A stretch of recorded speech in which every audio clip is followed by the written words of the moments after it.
Hey guys, what's going on? It's Dunbar Snack Bar here with Empire Total War. This is Military Game Monday. I kind of want to mix things up a little bit. I kind of want to get your guys' idea of what game that you would like to see for Military Game Monday. So that being said, I'm going to play a couple different ones every once in a while until I get kind of a feel on what you guys would want to see. So please go ahead and comment on what you think of like a game like this. Last week I did Jane's Advanced Strike Fighter, so if you like flying games, I'll keep going with that. Now, Empire Total War is a different kind of game, as is most of the Total War series. It's actually super cool. I like this style of gameplay. It's of course real-time strategy. I think this is actually the kind of game that you get the best experience of what it would be like to really command an army. You know, because sometimes in some other games, you know, maybe you play as just one person and everybody else around you, and yeah, you kind of influence things a little bit, but not as much as you do in this game. Now, the game is actually based around like the whole Revolutionary War time period. That being said, people are absolutely awesome, and they mod the games. Mod, of course, being short for modification, in case you didn't know. And so what they did is they tweaked the units in the game, and rather than being Revolutionary War time, it's actually Civil War. And I thought this would be kind of cool given the fact that right now, I mean, we're looking at the 150th anniversary of the Civil War. Things would be, you know, going full swing, of course, by now. And that being said, you know, I think it'd be kind of cool because you got a little historical thing going on. At the same time, I actually like this modification better than I like the full-on game. There's more people in each unit. This is a regiment, so, or each unit here is a regiment. You can see there's 400 people in each regiment. I don't know, and I think that it just gives a little bit more better gameplay to all of this. So I'm, of course, the United States going up against the Confederate States. That's them. So now that the battle is going on full swing, you can kind of see that on the left-hand side of my army, or on the left flank, I've set my artillery to kind of rain down shells and whatever at the oncoming enemy. I'm a firm believer in a defensive style of offense. Now what that means is, yes, you advance and you keep advancing, you don't let up, but every opportunity that you can get for the enemy to come after you, that's really the best way to go, because a prepared position is far better than having an unprepared position. You can hear the artillery there in the background. We're actually shooting it's almost like turning my cannons into shotguns. We're shooting like little bits of shrapnel down at the enemy, and there is the Confederates. You can see that the graphics are actually pretty nice. I've got my army as a whole just set up in one line. I expect them to kind of come at me here, and I've got 2 regiments on each flank. That kind of helps me out too, because I have my flanks protected in case they try to wheel around. At the same time too, I can then hinge them around, and I can basically bracket the enemy in here. So that being said, here you can see artillery is really laying waste to these guys, and this is going to be nice because the flanks, of course, you want to keep as secure as possible here in this game, because the computer does do a great job of wrapping around and taking you from the side if possible. Alright, so full-on engagement now taking place. You can see that my main line is taking fire, and they're returning it. Come on, we got to take these guys out.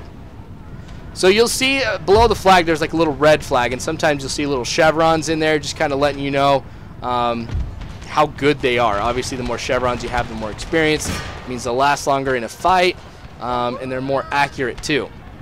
Alright, so I'm not too worried about my main line right now, even though that they're charging. The thing is, and I think this is something that I like about the mod, is it really does capture the strategy of the Civil War, and also the things that were absolutely terrible about it too.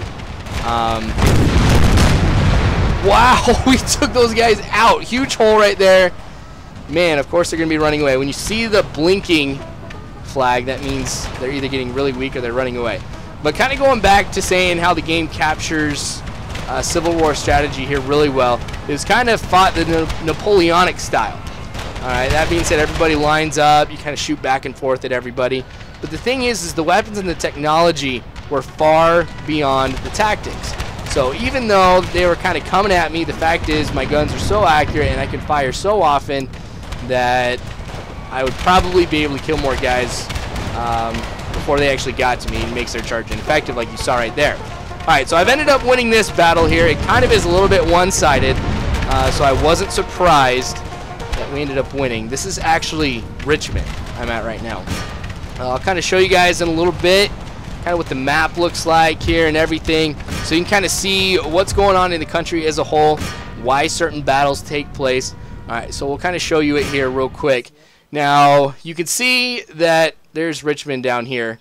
You can see that Richmond's basically halfway fortified. Longstreet's protecting it.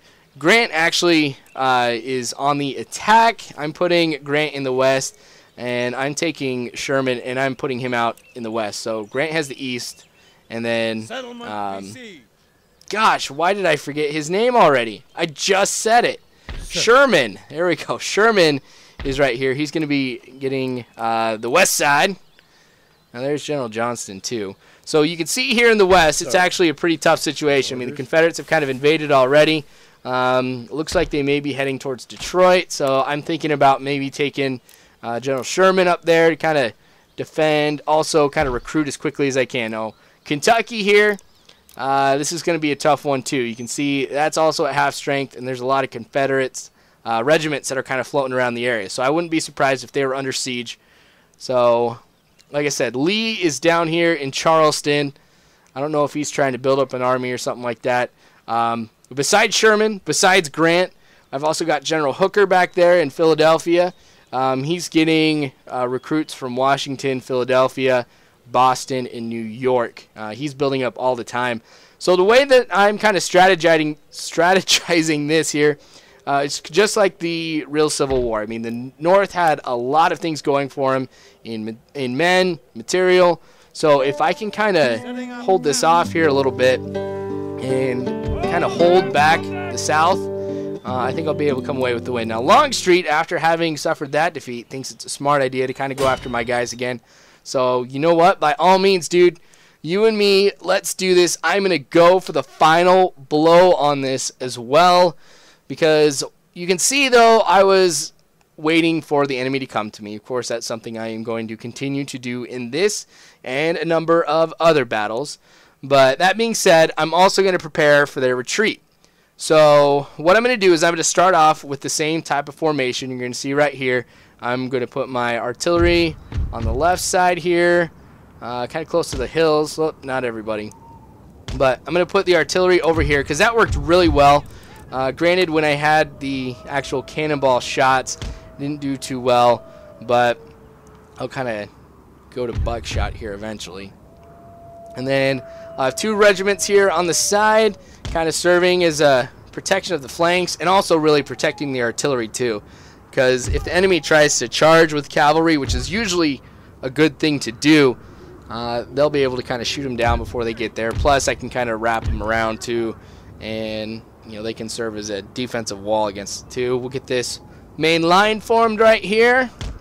So I've got those regiments on there, and then I'll put two more here on the side, and I'll extend them out eventually. Now I'm kind of playing it smart with the main line here on what I'm going to be doing, because I saw that a lot of my regiments got a lot of experience off of that fight, so I'm going to put guys over there that haven't had too much experience so I can get a more all-around army, and I'm going to put my cavalry here on the extreme flanks as well.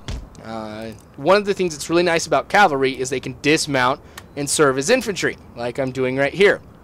So what I'm going to try to do, once the main fight starts, you're probably not going to see too much of the main fight, because what I'm going to do, I'm going to try and see if I can get my cavalry dismounted kind of close to Richmond itself, to see if I can kind of cut off their retreat and take them out and finish this off once and for all. Alright, so you can tell, of course, the sound of the cannons.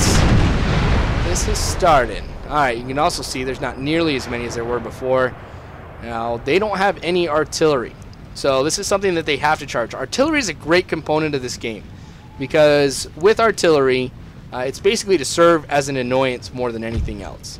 That being said, you know, since they can't, right, since they don't have any artillery, they have nothing that matches the range of my cannon.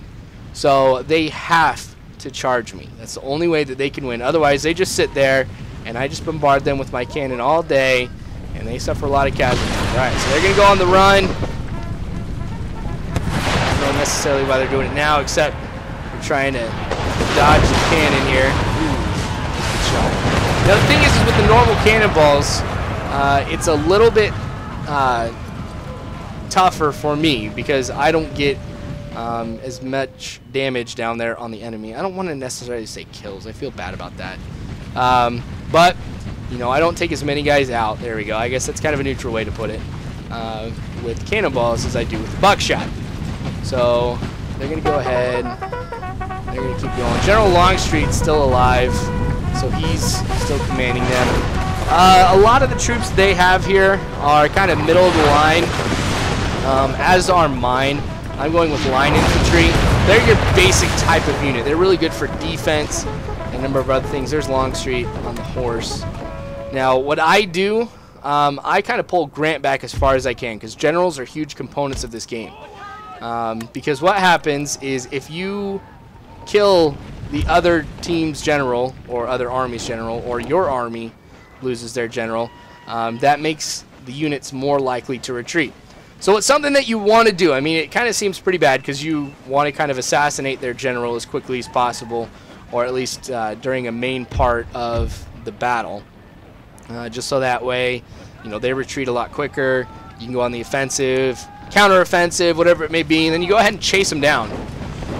So you can tell these regiments have been weakened down considerably. There's not nearly 400. So here I go. I'm going to be launching my artillery at Longstreet, and for some reason the computer kind of knows when you're launching artillery at the general. So he kind of retreats a little bit, moves around. It's really, really tough to hit a general, but if you can do it, it's worth it. And with my cannon, that's kind of what I want to do right now because I don't want to shoot my own guys. I'm kind of afraid of that. So with the Confederates in the position that they are right now, they are kind of, you know, clumped together. That's a good time to actually attack with your artillery because, you know, if a cannonball does hit, you know, you're more likely to cause more damage. And here's what I'm talking about here. Sometimes it's kind of better to swing these guys around the other way, kind of bracket these guys in. So as the Confederates are going in for their main assault here towards the center of my line, they're also going to be getting shot at from the side too. Longstreet's just taking that like a man. Gotta give mad props to that guy. I don't know why, but every time I play this game in this mod, it makes me want to watch Gettysburg. They actually have a Gettysburg map. That'd be kind of cool to do, but it's really huge. So, anyway, these guys are getting in line. Now, here I go. I'm going to take my cavalry here. Remember, I placed them on the extreme edges of my flank here. And I'm going to go around my artillery because I don't want them to be shot. But I'm going to see if I can go back into Richmond here and take these guys out as they're trying to retreat.